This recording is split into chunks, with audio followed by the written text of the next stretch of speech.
Okay, so remember we are in this section called New Findings in Climate Adaptation, which means it's a living section to which I keep adding podcasts based on the new reports and findings, papers, whatever that I find interesting enough to add here. So this one is a paper that just came out called Status of Global Coastal Adaptation. Here's the DOI, I think came in Nature Climate Change. Basically it takes stock of, it's kind of a global stock take of where we are. Excuse me. Why is it having trouble with my laser pointer? There you are. So let's read the abstract and look at a couple of figures as usual, very brief. The state of progress towards climate adaptation is currently unclear. We talked about this in various ways. Mitigation easily is amenable to global leadership because you're talking about reducing global carbon greenhouse gas emissions. Solutions focus on renewable energies, carbon capture and sequestration, and so on. Adaptation is very local. Location-specific risks determine what adaptation measures may work, may not work, and there is hardly ever any blueprint. So global leadership on climate adaptation is missing in that sense, and obviously several groups are arguing for such a leadership. So the status remains unclear. Here we apply a structured expert judgment to assess multiple dimensions shaping adaptation, so they are equally weighted. Risk knowledge, as we said, planning, action, capacities, evidence on risk reduction, long-term pathway strategies. So we'll look at a few dimensions. We apply this approach to 61 local coastal case studies clustered into 4 urban and rural archetypes to develop a locally informed perspective on the state of global coastal adaptation. So it's a global perspective, but with regional assessment and information, as we will see. We show with medium confidence that today's global coastal adaptation is halfway to the full adaptation potential, what is possible and what is being accomplished in terms of implementation so far. Urban archetypes generally score higher than rural ones, with a wide spread of local situations, of course. Adaptation efforts are unbalanced across the assessment dimensions, and strategizing for long-term pathways remains limited. So global perspective is that strategizing for long-term pathways remains limited. So this is critical in terms of the increasing risks and rapidly increasing risks as well. The results provide a multidimensional and locally grounded assessments of global coastal adaptation and lay new foundations for international climate negotiations by showing that there is room to refine global adaptation targets and identify priorities transcending development levels. Okay.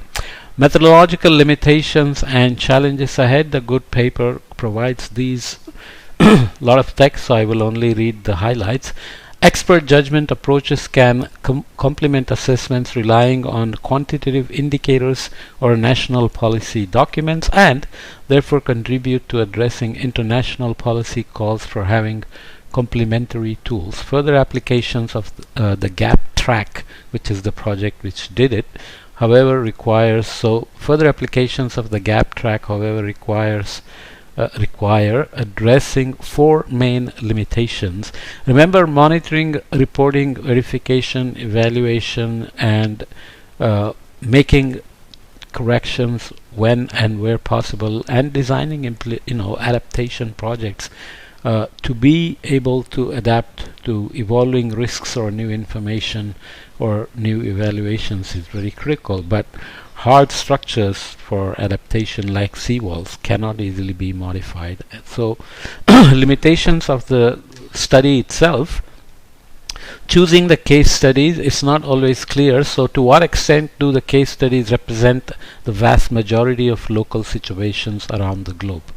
It's not comprehensive in this sense, so you have to select and then worry about whether selection is representative enough to track global status of coastal adaptation. Selecting the most representative information, the gap track raises the inevitable question of subjectivity. Okay, you do these and then you have to go back and see how subjective was this and if there are any glaring gaps in the way you did the gap tracking. Weighting the adaptation dimensions, whereas here we do not put any hierarchy among the 6 dimensions studied, which include risk knowledge, planning, action, capacities, risk reduction evidence, long-term strategies, and justification provided in the methods for choosing these dimensions. So, weighting the adaptation dimensions is critical in terms of methodological limitations and challenges ahead. Finally, assessing progress. The gap track neither considers a specific baseline, that is, a given past level of adaptation efforts, nor future benchmarks, that is, adaptation targets under various warming scenarios, but rather takes a snapshot of where we stand today, which actually provides a baseline in itself. Baselines are important, but we are not obviously tracking all these things. Adaptation, as we'll see in one of the sections in this course on climate adaptation, has been happening over the Holocene. It's very empirical. It's a response to risks as they emerge. So establishing baselines can be tricky in any case. Okay. Implications for international climate negotiations. Again, I'll only read the highlights.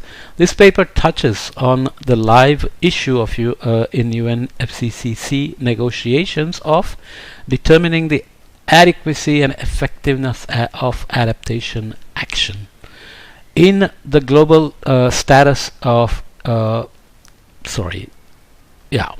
in the global status tracking context, these elements refer respectively to whether various instruments match the adaptation needs identified by countries and to the outcomes of such instruments. Adequacy and effectiveness are mainly analyzed based on national communications, on NDCs, nationally determined contributions, adaptation communications, and national adaptation plans, which we have looked at already, and project-based international funding such as Green Climate Funding Adaptation Fund, Global Environmental Facility, and multilateral development banks. Reviewing these sources of information is, however, not sufficient to get the full picture of adaptation efforts, which also require a grounded local perspective across regions. Accordingly, our results have the potential to inform 3 important policy questions. How can the global goal on adaptation be operationalized? Okay, this is something that needs deep thought and ways of doing this, but I won't go into the details here. You can follow up on that in terms of global goal on adaptation, CGA, and so on, that track progress and report gaps, etc. So I will have podcasts on the adaptation gap itself. Secondly, what is the relevant scale of analysis for conducting the global stocktake? So we discussed the global stocktake elsewhere, but you can look at the details on how this will have implication for international climate negotiations. Finally, which priorities can help close the adaptation gap? We'll discuss this a little bit on discussing the adaptation gap report from the UN as well. So gap track framing and resulting adaptation imprints demonstrate, I didn't emphasize it properly, gap track framing and resulting adaptation imprints demonstrate the feasibility of considering multiple dimensions together in a single assessment, from risk knowledge to planning, action, capacities, evidence on risk reduction, and long-term strategies. Okay, so you can follow up. Few figures: the local coastal case studies per aggregated score and archetype. The local case studies are clustered into 4 archetypes used here. It's symbols provided. Archetypes include coastal archetype A1, urban coastal areas with relatively high population and asset densities. As we said, urban coastal areas show greater progress in terms of adaptation implemented. Coastal archetype A2 goes on urban coastal areas with relatively lower population and asset densities. Coastal archetype A3 is about rural coastal areas with high value economic activities, whether it's fisheries or something else. Coastal archetype A4, rural areas with non-market high value features such as natural vegetations, coastal blue carbon habitats, and so on, right? So their aggregated colors here are located along the whole scoring scale from 0 to 76 to indicate very low to very high efforts. Okay, so here number of cases are shown, median score at case study level, all assessment parameters combined. Here contribution to adaptation as an aggregated score going from very low to low, 0 to 18, low to moderate 18 to 37, moderate to high 37 to 56, and high to very high going 56 to 76. You can look up the methodologies on how these scorings came up, and we already talked about one caveat being that maybe sampling is not done as extensively, exhaustively as possible. Okay, so I won't read these, but you can see that there are some blue colors with these symbols corresponding to archetypes, and whenever you have reddish yellowish colors, you are low in adaptation. So Prudhoe Bay, which is way north here in the Arctic, is got a very low score. Tuktoyaktuk, Canada gets a high score on coastal archetype A4, which is rural areas with non-market high value features and so on. So you come down to Vancouver. Here you have good score on Isle de Jean, Charles,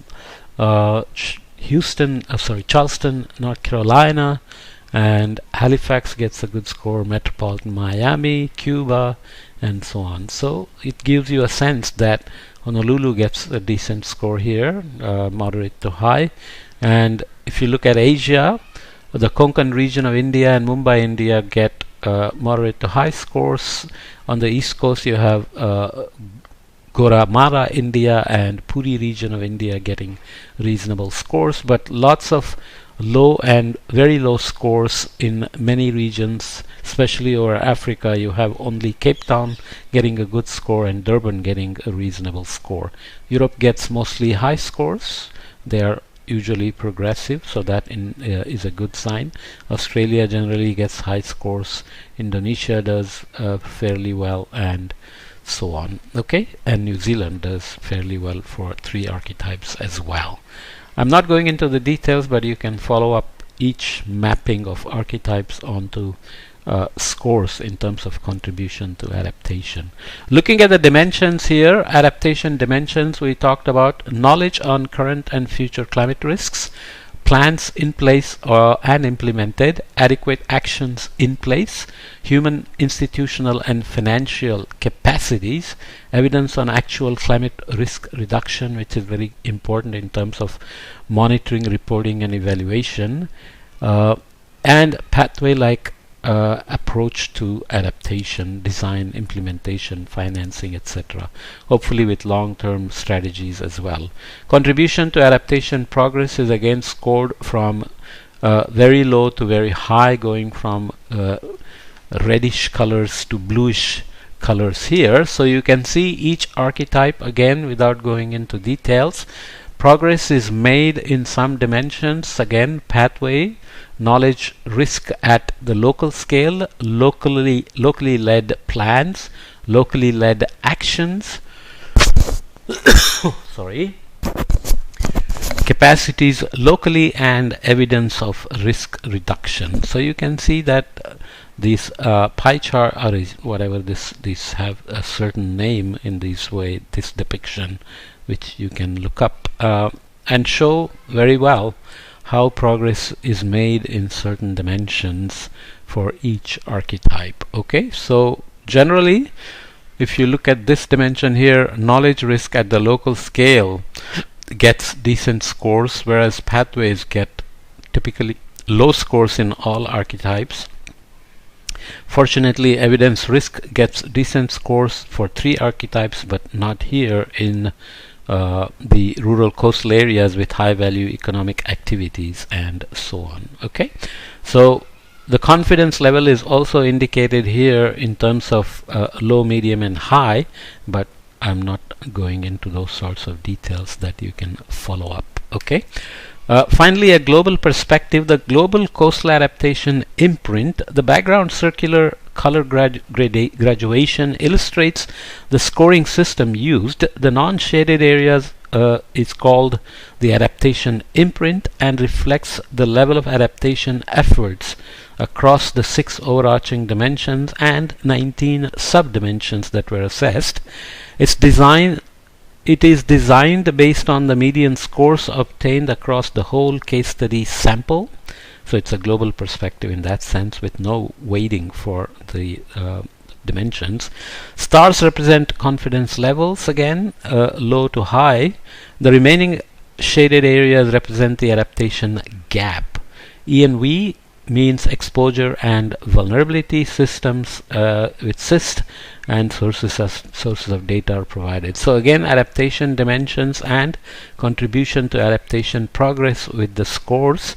So adaptation gaps are indicated and confidence limits are shown as before at the edges here. So you can see some confidences are moderate or high and some are low. You can follow up on the each dimension with confidence levels. Again, indicating in terms of a global coastal adaptation imprint, knowledge at risk gets generally high confidence and good progress in terms of contribution to adaptation for current hazards, exposure and vulnerability drivers of natural systems, exposure and vulnerability drivers of human systems, and future risks. Okay, so knowledge risk at local scale being high in confidence is very good because adaptation cannot be done unless you have local risk, location specific, sector specific risks and so on. Here, locally led plans looks at existing planning tools, implemented planning tools, and implication non-state actors, so non-governmental actors, individuals, firms, corporations, NGOs, CBOs, and so on and so forth. So you can see here in terms of implemented planning tools and implication non-state actors has medium confidence, but existing planning tools have high confidence, but progress here remains moderate at best. Okay, similarly here, local led actions addressing the main climate hazards, addressing exposure and vulnerability drivers, natural systems, addressing E and V drivers of human systems in the locally led actions. Progress, contribution to adaptation progress is low, but confidence is medium to high. Capacities, locally governance arrangements are always important, but progress is low. Human capacity is very critical. Confidence is low, and in terms of evaluation and the conclusions, and progress, contribution to progress is low. Specific funding, which is always critical for mainstreaming and sustaining and going beyond just crisis management into building resilience, is low, which is not good news. Finally, evidence on risk reduction for societal awareness, minimizing maladaptation and observed risk reduction. Some progress on social awareness with medium confidence. All of them have medium confidence. So this is a good way of evaluating adaptation gaps in the context of the status of coastal adaptations. Of course, coastal adaptation is just one sector, and it has these combination of dimensions which are evaluated with a sample that can never be exhaustive enough, and the baseline, of course, is always difficult to establish as well. So I will leave it here. You can follow up on the paper and the extensive number of data sources and references provided. Okay, so I'll see you in the next podcast.